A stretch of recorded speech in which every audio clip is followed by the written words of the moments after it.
my friend. Welcome to the study. I've had lots of very kind comments on the last glove video I did, and some very polite requests to do another glove video.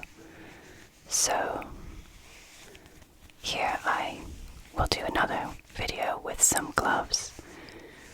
I'll do a little bit of putting on and taking off gloves, creaking the leather, taking them out of tissue paper, and because this is a study, we'll have a look at some books and read some little passages as we talk about that sartorial king, George Bryan or Beau Brummell. But I'll start with a poem of the sartorial dandies of London, to which we owe a lot of glove fashion and fashion sense, as well as attitude.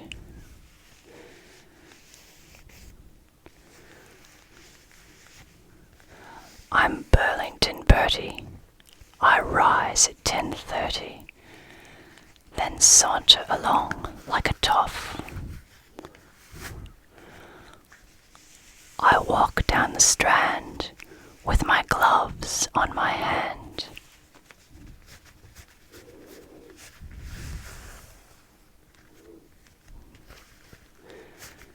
Then I walk down again with them off.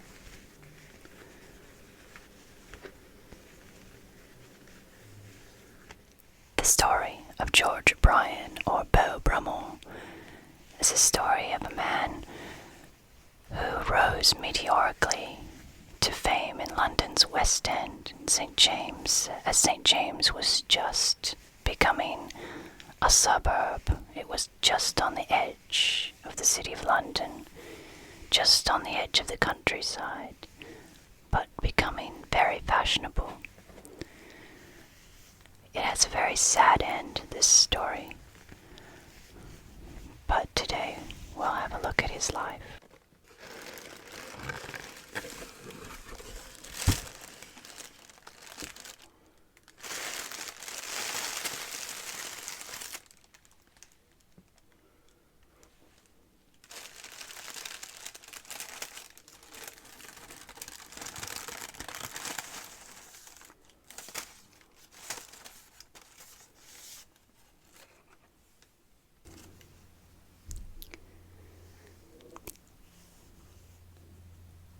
Beau Brummell was educated at Eton with his older brother, and then at Oxford, at Oriel College. After leaving Oxford, he joined the Prince's own, or the Prince of Wales' own, 10th Royal Hussars, who were stationed in Brighton, which is the reason for the building of the Brighton Pavilion. This regiment was known as the China 10th, not because it had served in China, but because they were, in fact, said to be made of China. They never saw action while the prince was with them, and while they were stationed at Brighton. And they were consequently the best dressed regiment in the Empire. The Prince of Wales, known not only for his corpulence, but his gaudy sense of fashion, dressing in garish colors, was certainly someone whom Beau got to know very well. Beau's fashion sense came eventually to dictate London's style. But while he was with the 10th, he became good friends with the Prince.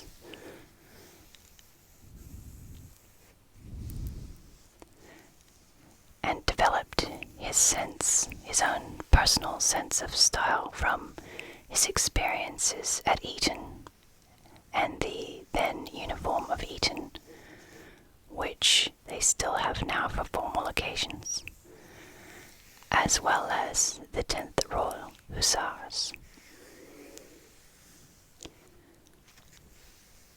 Having served in Brighton,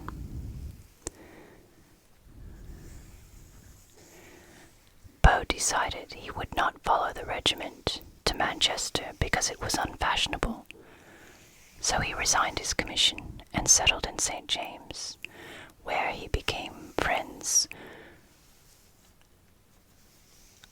to many of the nobility and famous figures of London, including the Prince Regent. Among Beau's favorite friends were Frederica, Duchess of York,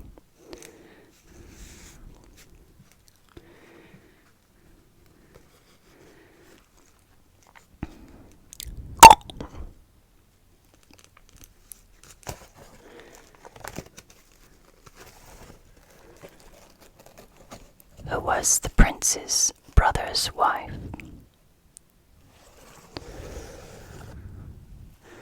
She was also a great animal lover and pioneer of animal charities and welfare, something which was sorely needed during the Regency era. It is said that at her funeral, a Saint Bernard carried some flowers in the procession.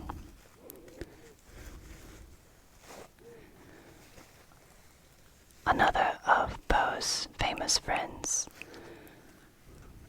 was the Duchess of Devonshire, very famous for her social gatherings and connections.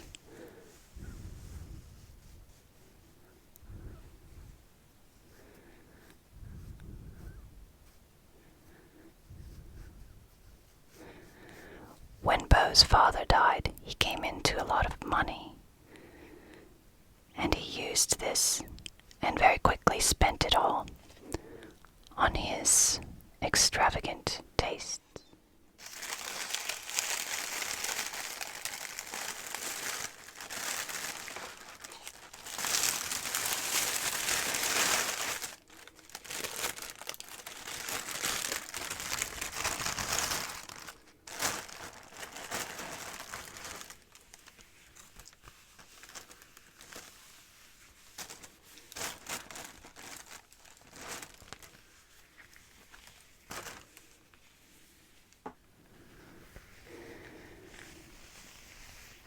He quickly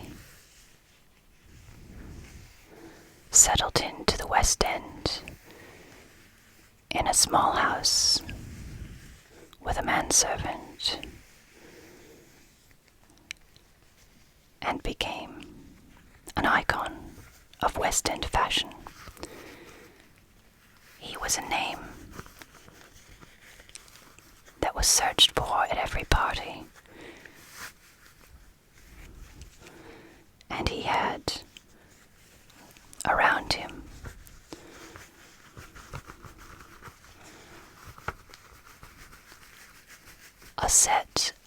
young, fashionable men in money, with whom he sat at the window at White's Club,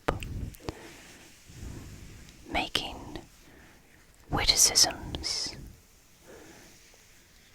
and gambling at cards.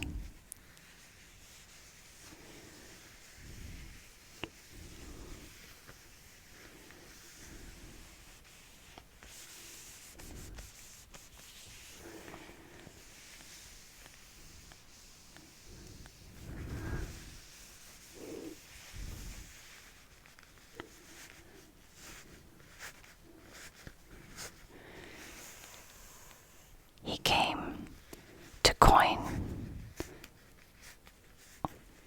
the term dandy, or rather it was coined after him, because his fashion sense and his attitude changed the way men dressed and behaved in society. With the help of his tailor in Jermyn Street in St. James, he redrew the gentleman's suit, and it would forever be changed.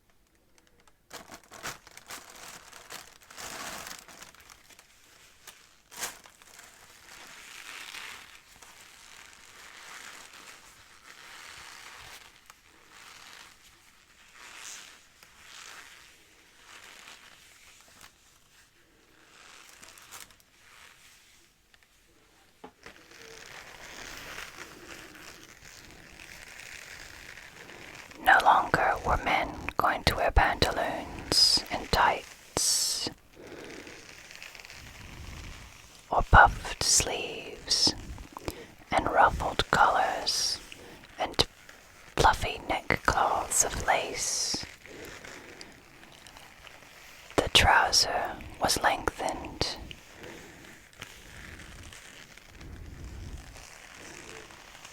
and modeled very closely on the shape of the body of classical statuary, reflecting Beau's education at Eton in classics.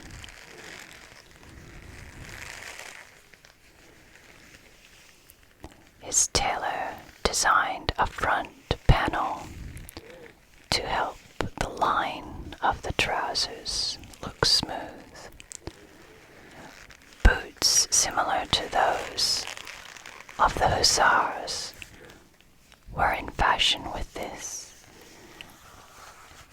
as were the coats with very high collars that folded down. In order to achieve this, Beau's tailor fashioned the now famous W strip of cloth that went between the collar and the lapel to make a nice standing collar.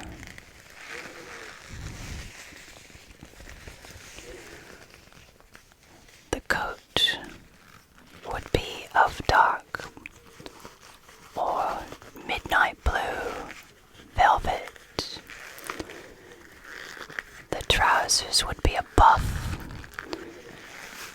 A waistcoat of white was fashioned over a very clean linen shirt, and of great importance was the neckcloth.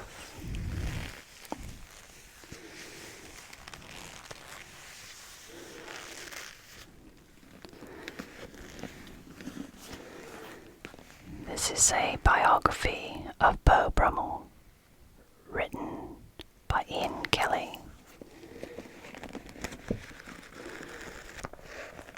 And in it talks about Beau's habits of spending hours getting ready, and particularly tying the neckcloth. Tying a neckcloth in the Brummell manner was the first of Brummell's sartorial gifts to a small coterie of young but influential men. It became the badge of dandyism and evolved slowly into the starched collar and tie that descended to the modern day. It was for Brummell the beginnings of his anti-style style, a simple perfection of line that took attention and know-how, but did not require wealth per se. Brummell would spend hours getting ready in his chamber to make it look like he had spent very little effort to achieve his look.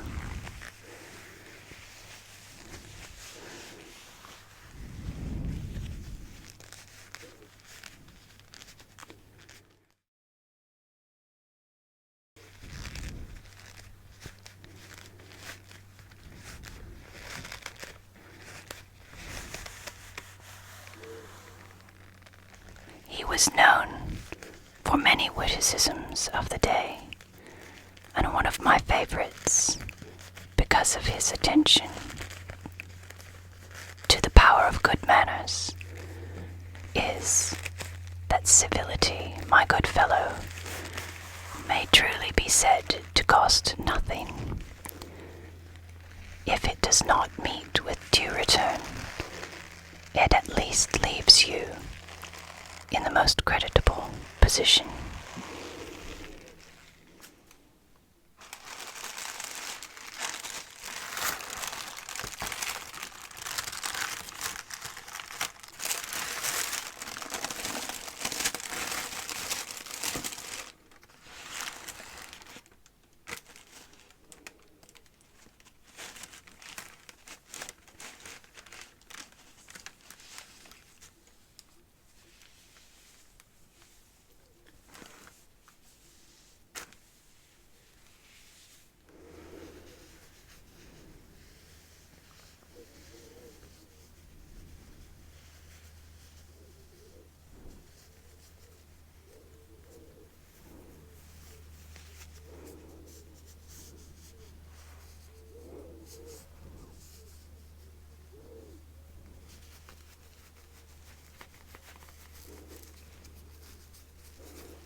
Later in life,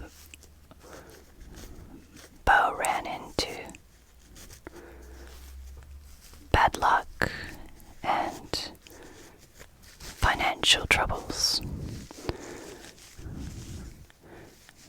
And this came about because of his extravagance in both money and fashion, in owing lots of money to a lot of people, and in his extravagant ways of spending, of gambling, but also in his increasingly egotistical mindset,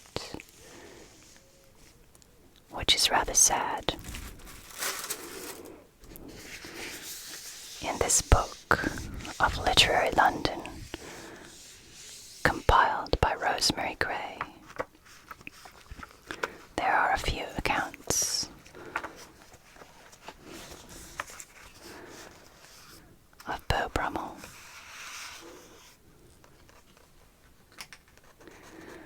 The glory of Bond Street is no more. The title of Bond Street lounger has faded from our lips. In vain the crowd of equipage and the blaze of shops, the renown of Bond Street was in its pavements, its pedestrians. Art thou old enough, O reader, to remember the Bond Street lounger and his incomparable generation? For my part, I can just recall the decline of the Grand Era. It was on its wane when, in the ambition of boyhood, I first began to muse upon high neckcloths and Wellington boots.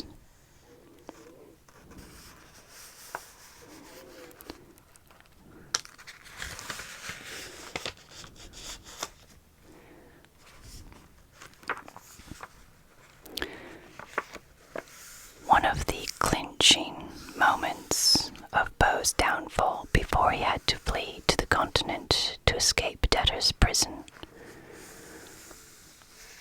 was his falling out with the Prince of Wales.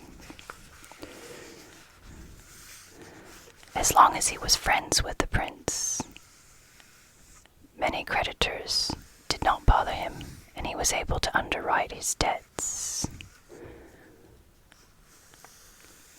But as soon as he fell out with the prince, all of these debts became due, and he couldn't pay them.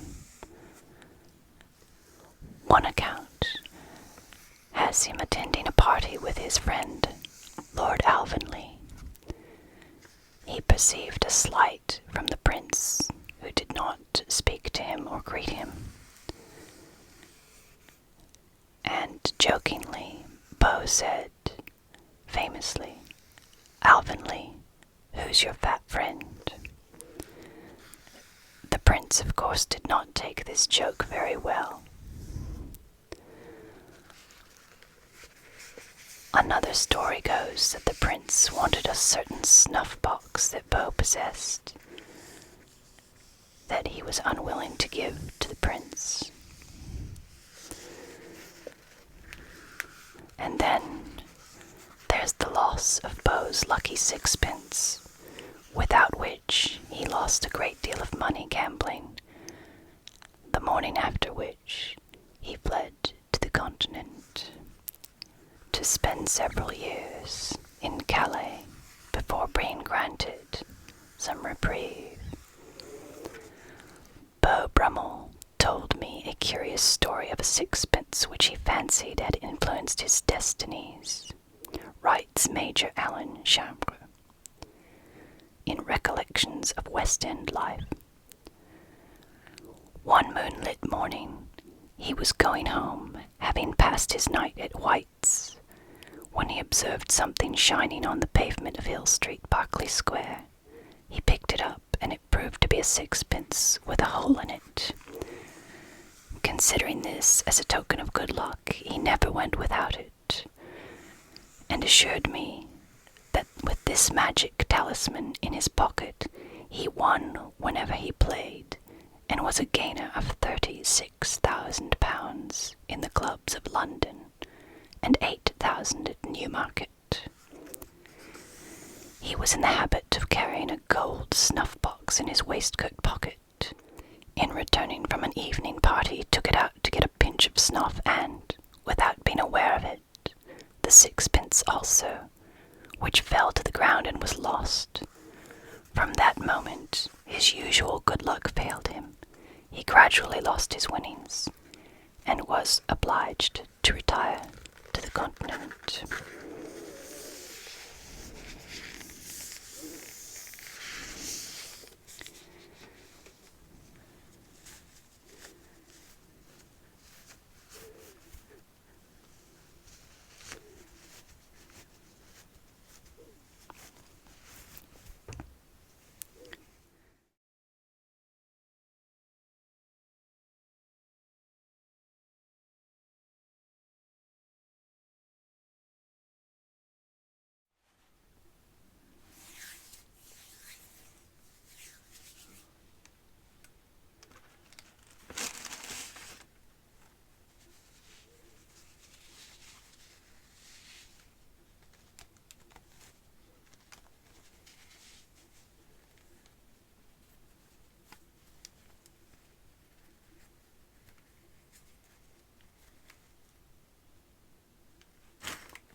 his death, but because he had suffered earlier on from syphilis, the cures of lead pills had lasting effects, and when he died, he had been an inmate in a sort of asylum or hospital for the mentally ill.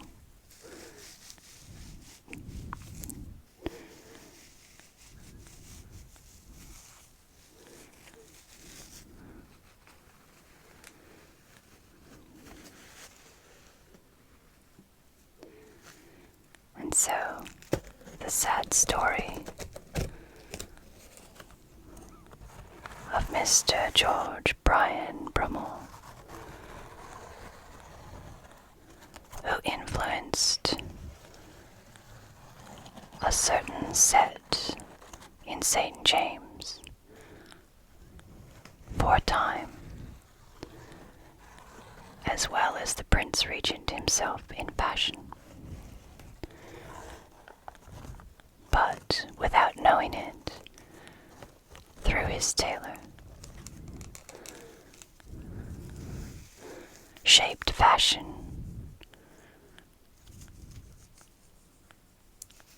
for years to come, influencing fabric and textile importation,